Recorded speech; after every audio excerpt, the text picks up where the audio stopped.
The 2015 AAA Shootout for the Amp Energy Racing Series would once again be at the Livonia Raceway in Livonia, Michigan. The AAA pole award would go to Tyler Diefer in the number 20 car, as he would take the green alongside Nate Smith, who finished second in the points standings last year, and starting third would be Jason Miller. Then we have Todd Bradshaw in fourth, and Nick Black, who returns after vacating the number 22 from last season, starts in the fifth position in his number 38 M&M's Volkswagen.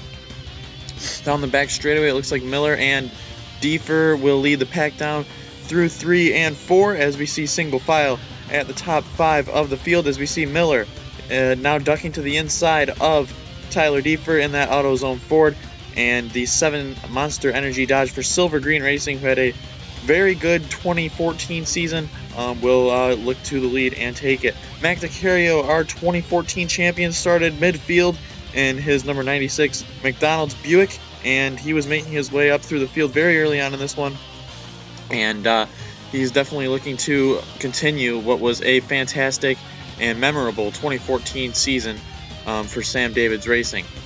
Todd Bradshaw is now in the lead a couple laps later, as we see the 20 car still in second. Jason Miller has slotted back into fourth, as Herb Cilantro has taken the spot away from him for third, and Jonathan Ringer is actually going to follow through as well.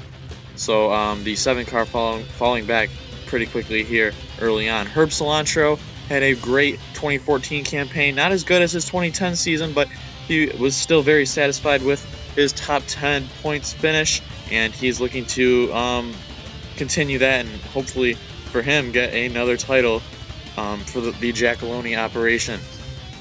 Will Legge is in second, and he's going for the lead on Todd Bradshaw. Legge has won 3 races in his career, 2 of them being at road courses, and he had a pretty good 2014 season. Could have done better, but Legge, the top driver now at Tim Avoto Motorsports, and he takes the lead away from Todd Bradshaw in his number 15 GoDaddy Buick, and will round turns 3 and 4 to lead that lap. Here's DiCario getting into Smith, and on lap 21, our first caution of the day is going to fly DiCario into the wall with Carson Crompton and Jalen Scranton, and it looks like Todd Kinsen may have got a piece of that as well. And this is a pretty tough break for the 96 cars. First and second in the points last season get together. The 83 ends up saving it, but DiCario goes into the wall, collects Carson Crompton, the 83's teammate, and Jalen Scranton gets in there as well. Todd Kinsen got significant right side damage after the 96 came down and clipped him. And let's take a look at the replay here. Nowhere to go for Crompton, and excuse me, it was the 84 who clipped the 82. And Jalen Scranton also just a victim of this one. And these guys, the 84 would retire the 96, and 26 would continue on. Under this caution, we see literally the entire field that's remaining coming into the pits, and Will Legge would keep the top spot. Mike Oppenheimer and Todd Bradshaw, 2 of the Op Inc. teammates, come out second and third, as we see Legge taking the green flag on lap number 26. And our first restart of the day is fairly clean. Casey Lester finished third in points in 2014. He's going for fourth on Herb Cilantro in the number 42, and will take that spot away. And it looks like the 2 Op Inc. cars will remain second and third, while Will Legge continues to pace the field. Justin Pisani has worked his way up into the second position. This is a couple laps following the restart, and the 16 car, who didn't lead a lap until Saskatchewan last season, will take second away. He did not lead any laps before then, and still finished in the top 5 in the point standings in 2014. And here he is taking the lead away from Will Legge in the 2015 AAA Shootout. And here he is rounding turn number 3 at his home racetrack, and will take Tyler Diefer in the 20 with him. And it looks like Jonathan Ringer is going to follow suit as well. Pisani will get passed here, it looks like, by Tyler Diefer, and the pole sitter goes back to P1 in turn number 2. Pisani's stuck on that outside line, really has nowhere to go right now, and it looks like we're going to have 3 wide as the lap later. And the 19 of Alan Reeds is now underneath the 0 car. Can he pull it off? Down the back straightaway, it looks like Ringer's got the advantage, and he will cut off the 19 car in turn number 3. So Reeds will stay in second, and a wild pack behind them for third, as you see the 87 and 16 continuing to battle for that spot. Alex Yates in the 1 is way in the back of the field. This is not expected of Yates, especially after the season he had last year. Kenny Gerald's Incorporated looked to have some life last year as they rebounded quite a bit from their previous years. But so far in the shootout, Jade's running in the back of the field as we see Casey Lester going for second on Alan Reed's. Jonathan Ringer continuing to lead. Sean Glossom in the 9 car, who moved to JN Motorsports this season, now continues to run in third and will get around Ringer for second as Casey Lester takes the lead away. Lester had 3 wins on the season last year, including the finale at Saskatchewan, and it looks like he's going to have Sean Glossom all over his back bumper, but Glossom does not make a move in turn number 1, and Lester will hold the lead for the time being. Todd Bradshaw and Jonathan Ringer, 2 of the Opbank teammates, battle for third, and Greg Sauer in that number 24, back to Toyota this year, runs in the 5th position as he tries to get around the 0 car, who made his way back up to second in the following laps, and will look to the lead using Mac DeCario in the 96 as a pick, and the 0 car back to first as Nate Smith and Casey Lester battle there for second, 2 arch rivals in this series. They finished second and third in points last season, as we see the 3 points battle is from last season, 3 wide, but looks like DeCario stuck on that outside line. He gets turned by Leggy, and they go into the pit wall on lap number 60. And let's take another look at this one. This is going to cause major damage to the 15 car into the pit wall. Not too bad. And then there's Cody Lochner in the 34 getting a giant piece of the 15's front end, and will come to rest in turn number 1 as we see the one of Alex Jates got a little bit of it as well.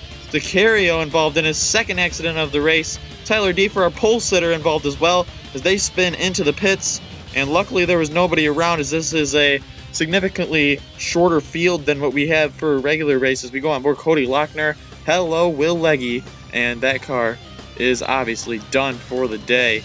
The Pepsi Ford comes to rest in turn number 1 here at Livonia as we go on board Alex Jates, and he's riding behind Todd Kinsen's Burger King Chevrolet. These guys have all been significantly off the pace, and we see right there Jates gets a little bit of right side damage, and that'll definitely make him coming into the pits and get that repaired, as that'll tear up that right front tire. But on the restart, it is Nate Smith in the 83 who took the lead shortly before that wreck. He will lead them down to turn number 1. Sean Glossom running second, Casey Lester third, and Just Pisani sitting 4th. And down the back straightaway, it looks like Glossom does not have DeCario cleared quite yet. There he goes, and now he will begin his pursuit on Nate Smith in the 83. Here's Glossom, who had 1 win last season at Darlington, but other than that had a very forgettable season in his last at KGI. And Glossom now all over the back bumper of the 83 in his new JN Motorsports ride. Here's Tommy Richer getting stuck behind DeCario and causing a big wreck on lap 69. 4 cars involved in this one, and it looks like Miller, Jack Walter, and Ross Lowry involved in this one. As we look at Jason Miller, he just has nowhere to go, and the 91 as well, and then the 44 trapped on that outside line gets a big chunk of this one, and the 7 car comes to rest in turn number 4 as we see the 44 getting on top of the number 7 of Jason Miller, and all of these guys really just nowhere to go. Mac DeCario involved in his 3rd wreck of the day, and DeCario definitely being a nuisance out there in this one. That's not what you expect from the champion of last season.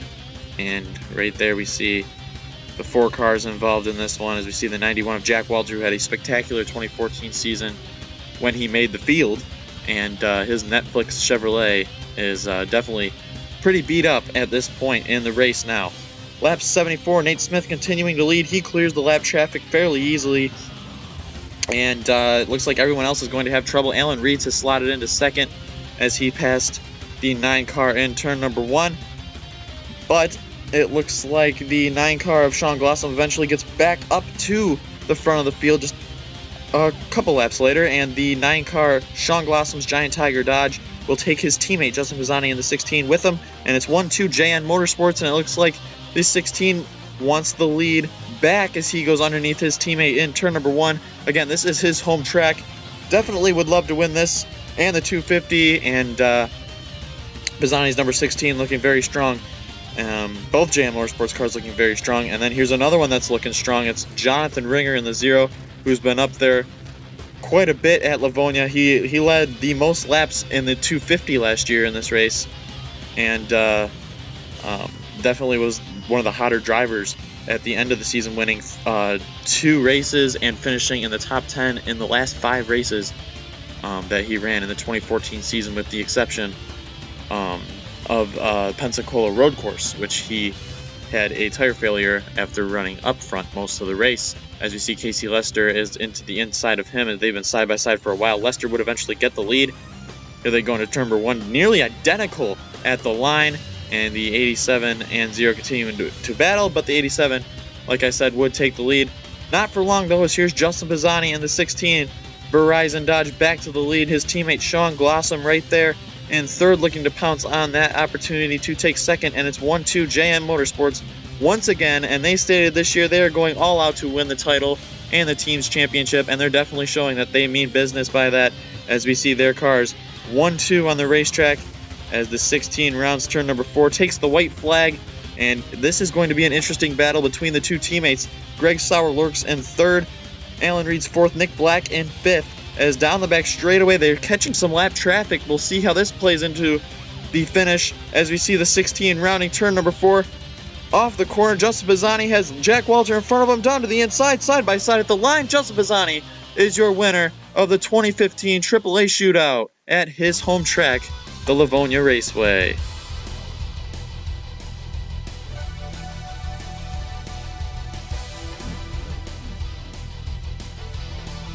Pisani wins at his home racetrack. Sean Glossom, his teammate, finishing second. Greg Sauer, solid but quiet run, finishes third in his Starbucks Toyota. Alan Reeds finishes fourth. Nick Black finishes fifth. Nate Smith, his teammate, finishing sixth. Herb Cilantro, our 2010 champion, finishes seventh. Casey Lester, Rookie of the Year last year, finishes eighth. Jonathan Ringer and Mike Oppenheimer, two of the Op Inc. teammates, they will finish 9th and 10th in the 2015 AAA Shootout. So next week we stay at Livonia for the Livonia 250 for the first race of the 2015 season. Stay tuned, it should be a fantastic race.